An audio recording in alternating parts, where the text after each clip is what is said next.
No, the series itself is really good. It's you know, we've got a lot of pressure on us, but that generally doesn't worry us. We've got a few family worries that we've got at present, health-wise, and but no, I generally thrive on the pressure, and the Sykes generally has to go back on the other blokes to catch us if they can, and that's the way we're approaching it. Tonight we want to win, and then we want to win at Archerfield next week. But the last 2 rounds we haven't had much of a run, but you know, that's the way it goes. That's what Speedway's all about, and what makes it so exciting.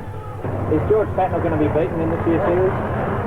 I think he's got. I think his lead's really starting to narrow now. There's some people really coming good, getting a good stride together, and I think he's a little worried.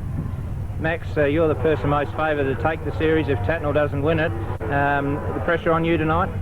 Yeah, I guess so. George has sort of started off the night well with a new track record of 12.7, which is 0.3 of a second quicker than anyone else, which sort of was a little hard to believe, but maybe it's true. We'll find out when he gets out there in the races, but he's definitely been a little worried, but this is George's type of racetrack, and I sort of think that George got every possibility of going well here tonight. What about this racetrack? Is it good for sprint car racing? It's a little narrow. Well, this is my first time here, so I'm not really the right person to ask, but during hot laps when there's a few cars out on the track, I noticed that the track was reasonably narrow, and I think there's going to be a lot of passing around the fence on the high line, so it should be interesting for the spectators at least. You'd have to be real brave to do that around here. It's too off camber on the outside. Just trying to give you some tips, you know, like I'm here to help. You're a brave man.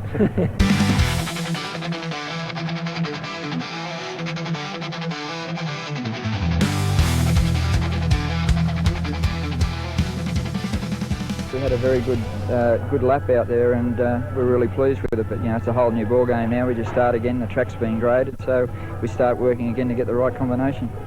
Yeah, we're pretty pleased that after last weekend we rolled over pretty bad and worked all week to get the car going, so happy with the second fastest time. You're pretty young to drive a sprint car. What's it like to drive one of these cars? It looks a fair bit hard, but once you get out there it's pretty easy in that. And how long have you been driving one? This is my second season in the sprint cars. And what's the future hold for Nathan McDonald? No, I hope to go to America, an Australian title. Keep going as far as I can. Surprise inclusion in tonight's meeting here at the Charlton Raceway is Danny Borse from Milwaukee, Wisconsin in the US of A, a guy who spends his time on the All-Star circuit running both sprint cars and speed cars in the US of A. And it's Borse that jumps into the lead in the Hodges number 17 car. Behind him is Rob Kyle in car number 8. But have a look at this go for the Miners, led by Des J. Nash in car number 2 out of WA. Borse, early race leader in car number 17, in the back straight away, trying to sort out the act here at the Charlton Raceway, and of course sneaked up on everybody tonight. Nobody knew there was an American in the field until his name was announced just a couple of short minutes ago. Borse still the race leader. Phil Johnson trying to get his way through there up to second place. Dumsney coming through there, having a battle with the Lander entry, and he comes up behind Des J. Nash from WA. And it's a beauty, this one. We've got Johnson battling for second place with Kyle, and of course the leader, still untroubled at this stage, is American Danny Borse. Borse past us now. Kyle still holding second place in car number 8 from Queensland. Phil Johnson in the 99 entry out of New South Wales in third place. But he's going to have another go at Kyle before these laps unwind. Dumsney wants a piece of the action as well. He's putting a lot of pressure on Johnson, and the two of them trying to freight roll the number 8 car. Queenslanders making up a better part of this particular field. They've shown some great talent here tonight. Kyle in trouble. Dumsney and him had a bit of a tag match there around the 1-2 turn, and it's now Dumsney up behind Johnson. They've both overtaken Kyle, so the lead is now with Danny Borse, second place to Phil Johnson. Max Dumsney now up into third place, and have a look at this for the Miners. Dumsney trying to get all the drive he can out of the Valvoline number 5 car as he goes up the second turn. The guy they've got to run down is the 17 car of American Danny Borse with 1 to go for the leader. These guys are going to have to find a jet to line this American back. The American is in the back straight. Danny Borse looking good for the win. This is heat number 3 at Charlton Raceway, and the win goes to Danny Borse from Wisconsin in second place. Bill Johnson out of New South Wales in third place to Max Dumsney. Heat number 4 sees another star-studded field here at Charlton Raceway, including series leader George Tatnell and the man who's hot to trot from Queensland, Paul Lindbergh, in the starter's hands, with one of the far cars running out of position number 2, and running off the front row, the Queensland entry, car 11, Ray Ballou. Ray Ballou taking the lead earlier, coming together. And it looks like Colin Farr that wasn't looking too sharp after that one. But meanwhile, it's Ballou who's jumped out into the lead. He's going to be quickly challenged by Brooke Tatnell. He's the one who's really pouring on the coal at the moment as they go around the bottom turn. And sitting right behind him is Paul Lindbergh. Lindbergh, hot to trot tonight, already with one heat race win and looking for a maximum point score to maybe go up the front here tonight in the all-important final. Ballou hammers the double one car out of turn 2, up into 3, gets it very, very sideways. Brooke Tatnell up on the mid-track line looking for the drive to run down the Queenslander. First 3 placings on your screen, although Brooke Tatnell a little untidy there. Lindbergh coming up to have a look underneath him here, but Brooke Tatnell's just got just enough horsepower on the Phelps prepared Chev to run away from him. Still Ray Ballou. He can win this one, this guy. He's looking very smooth out in front. He goes up to turn number 3, but it's Brooke Tatnell that's found a second lease of life in this particular event, as we also see Billy Barrows from South Australia in car number 6 on a charge. And behind that is George Tatnell working his way up through the field, although the car looks a little bit untidy. Ballou gets up high. This might be enough. Yes, Brooke Tatnell's got the lead. Brooke Tatnell caught him this time. Got him to drive up onto the mid-track line. Brooke Tatnell had the horsepower down low, and it's now Brooke Tatnell in the Winfield car number 8 out of New South Wales, our race leader. Tatnell goes by, Ballou in second. The battle on for third between Lindbergh holding that position and the challenge from Bill Barrows, but sitting right behind the pair of them is one George Tatnell. Bill Barrows! Whoa, he's brought it down on turn number 4. I thought he got it back. There was a bounce and a crash and all sorts of strange stuff, but he lays motionless with a red light down.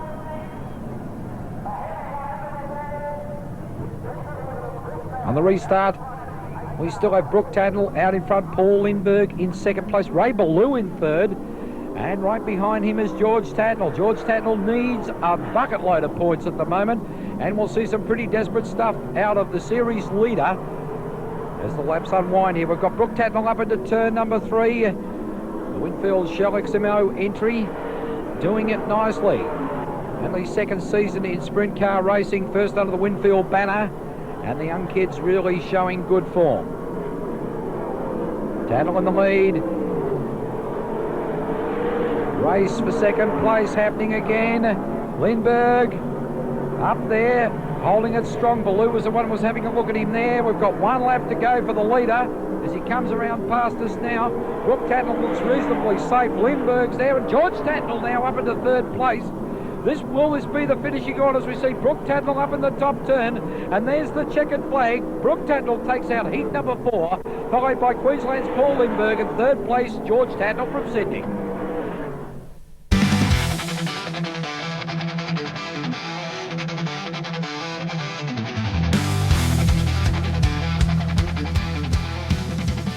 We did a bad time, so we got to start up in the front of our 2 heats, and we won our 2 heats. So we were lucky that George pulled out 6 out of the hat, and we qualified 6, so we start off for 1, which is good. Mechanical troubles put you out of last round. Does that hurt your chances for maybe winning the series? Yes, it puts us right out of winning, but I've still got a target in mind of what's still achievable in the next 2 rounds. So we're going for that. And how do you find the track tonight here at Toowoomba? It's tiny and it's slick. Starting 1's a big help. So you expect to go well? Well, let's hope so. They've got to pass us, put it that way. Yeah, it's good actually. It's the second meeting in a row now. We've started out at 2, so fingers crossed we can keep it straight and to be there at the end. This is sort of home track territory to you in Queensland. Yeah, it is actually. We run a few times up here, but although tonight it's fairly, the track's fairly different to what it normally is. There's a few holes and ruts there, but I think we should be right. You're coming on with a bit of a run here at the end of the series, and how do you think you'll do tonight? I don't know. I'm just fingers crossed. Let's hope we're there at the end. 25 laps of racing are here to decide the second last round of the Winfield ASC series for 1990. The front row, Phil March. Beside him, Paul Lindbergh. The second row, Nathan McDonald and Max Dumsney. The third row, Gary Rush and George Tatnall. Row number 4, Brooke Tatnall and John Kelly. The fifth row, Phil Johnson and Gary Rush Jr. The sixth row, Mark Hodges and Bob Kelly. The second last row made up of Wayne Bunker and Dennis Farr, and up the back, Nipper Lacey and Brad Haywood. Under starters orders, we've got Chief Steward Ray Denny along with Peter McKenna, telling them to go for it. 25 laps of action here at Charlton Raceway into turn number 1. Darmsey through there over the top of Lindbergh, and also in that one is Nathan McDonald and John Kelly. A sensation on the first turn, and cars sitting there with broken wheels and all sorts of things. Kelly's car doesn't look so bad, but it doesn't look good for Lindbergh and Nathan McDonald in the 32 car. Car's being directed around the crash site, and there's Darmsey's problem. An outside rear tyre is flat.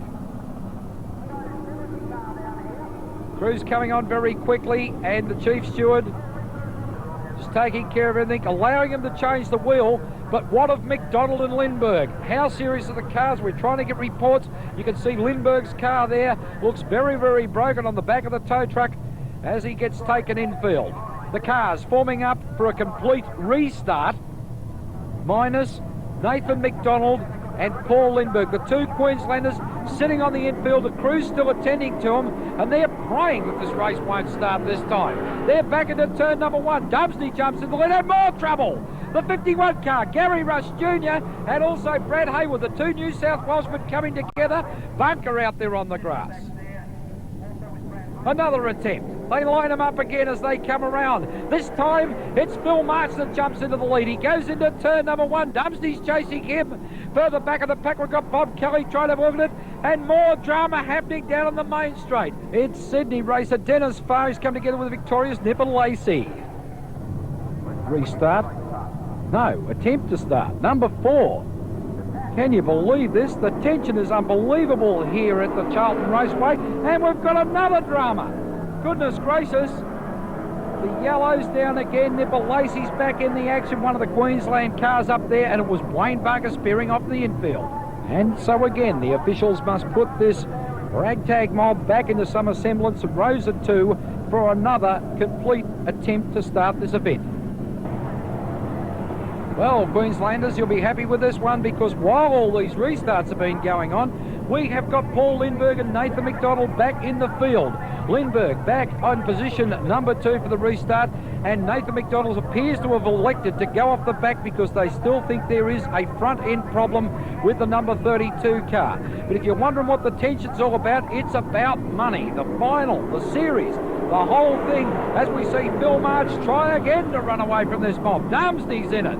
Everybody's going around there, trying to be super quick, because, as I said, money and points is what this event's all about. But Phil March is making a real fist of it. Can he take this one out? We've got tear-offs flying out of all sorts of cars here that are trying to get their act together, clearing their visors and clearing their head to get on with the race. The race leader is Phil March, car 3 from South Australia. There is a battle royal going on for second place. Gary Rush is getting up amongst it. Dumsney's trying to get up there also. Also George Tatnall trying to get amongst it as well. Brooke Tatnall's there somewhere. And also car number 99 from New South Wales in Phil Johnson. The battle on now for second place. Lindbergh's holding that. Gary Rush up behind him, putting all sorts of pressure on him. But the guy they've got to catch is this car on your screen, the Les March Daihatsu entry of Phil March off the second turn. And this kid's really got the hot ticket on set up here for the Charlton Raceway. They've done their homework well through the night, and it seems that they've got the right combination. The question will be, can it last for 25 laps? The tyre war's been going on all season. It'll be interesting to see what March is wearing on his car. The 3 brands of dirt tyres. Goodyear, Hoosier and McCreary are fighting for honours as we see this battle emerging. There's Lindbergh back there. He's been displaced by Gary Rush, but the pressure's now being put on him by Brooke Tatnall. But look who's breathing down Tatnall's neck. It's Max Dumsney. The leader coming underneath, Wayne Bunker, not having a good run in the final here as he puts a lap on him as the battle royal goes on for third place. And have a look at this, it's disaster down on turn 3. It's Lindbergh, car 5 from Queensland, He's brought down the safety netting. The car is upside down. Let's hope the race is okay. There's people jumping down to see if the Queenslander is in himself all right. The car is a terrible mess. Race director John Hughes on there, all crash crews heading towards the scene, and the crowd gathers, but they're being warned off by the track announcer just in case there's any problem with spilt fuel. Paul Lindbergh running third, I think we'll find on the circuit in this event. Oh, that car is badly twisted. The chassis, you can see it from here. It could be a total write-off for the event, and certainly the chassis may be a total write-off once they try and measure the thing up. Reports back, although shaken, Lindbergh is okay. Out the car now. Talking to crash crews. He's trying to gather his thoughts. What a wild ride. Have a look at the race car. Very close to being a write-off. Fire crews taking no chance, dousing the motor with foam. Everything could be red hot underneath there. The restart again, and this has been a very long delay. Makeshift measures for crowd safety as well as driver safety down on turn number 3 as we see race leader Phil March charge away again. National champion Gary Rush had his big opportunity to run him down, but March seems to have the hot setup still here at the Charlton Raceway for the final of round number 7. And what an event! Absolutely unprecedented with stoppages and incidents as we see Phil March from South Australia set sail again and running away from the national champ. But as I mentioned earlier, has he got the hot setup to be there when the 25 laps have expired? March around 3, favouring that mid-track line. Max Dumsney now coming through. Dumsney up there in the 3rd place. Car flexing a lot on the turns, trying to hold it down low, but the car seems to want to drift up high off the turns where March's car seems to be where he wants it. A consistent line, running low, coming high out the turns. Watch him again now. He goes for the mid-track line on the 3-4 turn, but down very low into the main straight. Round 7 of the Winfield Series. 1 round remaining. That's Brisbane next week. And Phil March will be elated. This will put him up into about 2,000 points, I think, and plus what he's picked up along the way in the minor contingencies, and maybe a wild card to take out the series. Rama, upside down again, Mark Hodges. Turn number 3, Nathan McDonald sideways in the 32 car, and Phil March, the race leader, pulled up behind there, and let's hope there's been no contact. Another restart, must be 6 or 7. Race officials out there absolutely exhausted. What about the racers? Some of them will have to retire of old age. They've done so many laps out there, but not Phil March out in the lead as he goes into turn number 3. Rush again, trying to pick up the pace. Dumsney, Brooke Tatnall back there. Behind that's Phil Johnson. Bob Kelly's still in contention as well from Queensland. And the battle going on. Watch March again. Interested to see if those tyres are going to start going off. If they do, he'll get terribly, terribly loose on the turns.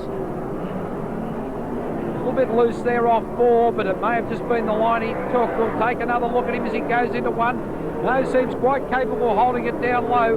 So whatever he's running on that big outside rear tyre seems to be working very well here to the surface at Charlton Raceway.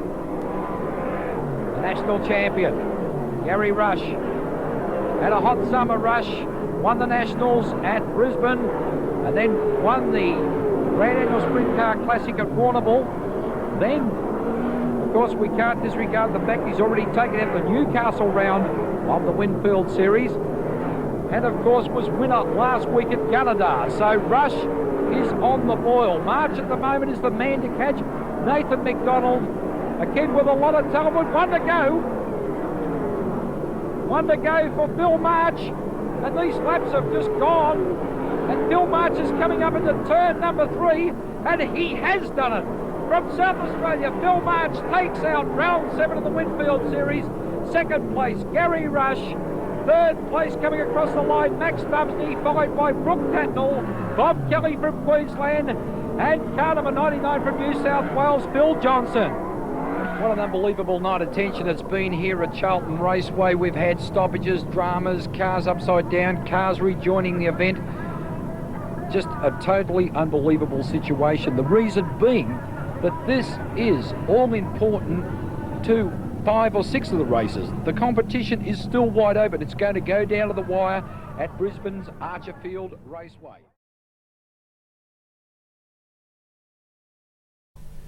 And congratulations to Phil March, seen here flanked by Gary Rush and Max Dumsney. The point score shows now that you're only 200 points behind, which isn't very much given the 1,000 points to win. No, it's not at all, is it? It should be quite interesting, and also Phil's in striking distance if anything goes wrong with George and myself. You really have worked your way into contention to take out the series. Well, as you said earlier, I'm 600 points behind. That's a lot of points, but racing can be very cruel to different people. It was cruel to Max last week and it was cruel to George tonight, and you never know what happens next week. If luck keeps going my way, you never know. Would you like to win this series? Well, yeah, it's a very prestigious series to win, but well, I never set out to win it, but if it's handed to me, yeah, certainly I'll take it. And the Archerfield track next week, will we expect to see you there? Yeah, I'll be there. I'll keep all these guys honest, make it interesting for the 3 of them. What's it like knowing that you've got all those cars behind you all wanting your position? My biggest problem was I've never sat in the car that long and I was getting a sore ass, but other than that, it's okay. Of all the races you've been in, have you ever been anything like that? No, that's the worst. I don't want to go through that again. And what about from here on in, last round next week, the final of the series for this year, and any one of 5 drivers able to win it, and you of course are one of those. What do you think will happen next week? Archerfield be quite a good meeting. I haven't competed there before, where most of the other guys competed at the national title this year, so we might be a little bit behind the 8 ball to start with, so we'll wait and see. Are you expecting to win? We'll be there trying.